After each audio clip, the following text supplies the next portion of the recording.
Hello, everybody. We are going to take the question answers for pictures drawn on water, readings on Kerala by K. Satchidanandan, A04. So this particular picture that I have put is a photo that I have taken. You can see the deluge before and after, how the bus was completely half submerged in water. It should have been at least 3/4 submerged in water, but then the rains were very heavy, so I did not go out. I went, I think, on the second day of the deluge. So, the question and answers that we are going to discuss. The first question in that, as we find on page 139, how does water come into the house? So, I think that particular one is that particular question is very easy. So the water actually comes like a encroacher. So this answer is found on page 134. The water comes as an encroacher, eats, has a siesta, and then forces the residents to leave. The same way, the water comes into the drawing room, to the storeroom, without caring to announce its name. So the water comes as a visitor that is not really called or invited. Number 2, why do the 3 people quarrel as the boat arrives? So the boat arrives, the 3 people quarrel primarily because they want others also to get into the boat. So it's basically a sense of cooperation that we can see in this. Number 3, what makes the cat a philosopher?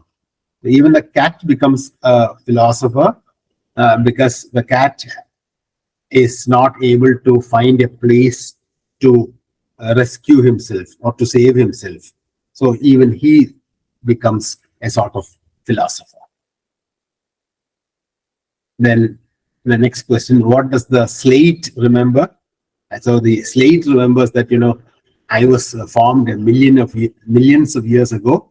Now I am going back to that same state.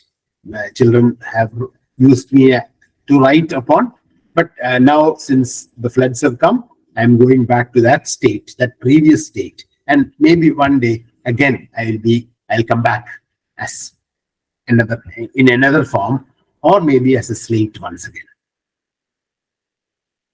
Then what happened to the slush gathered in the house?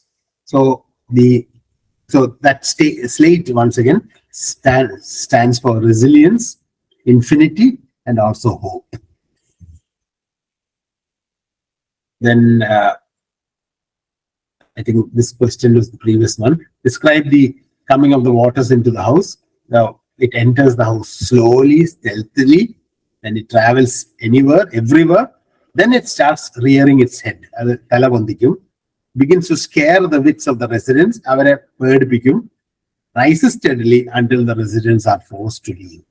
This is the picture itself shows that.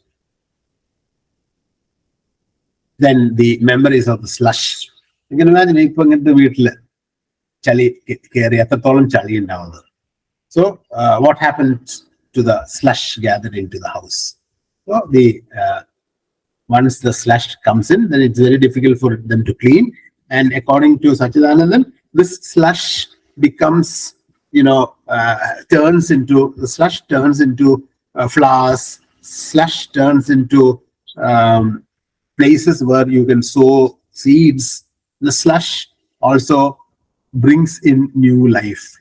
Small blades of grass start coming in. So the slush is initially a term for bitterness, but gradually that slush turns into a place of hope. That is, when the first blades of grass start coming up, it is basically a place of hope.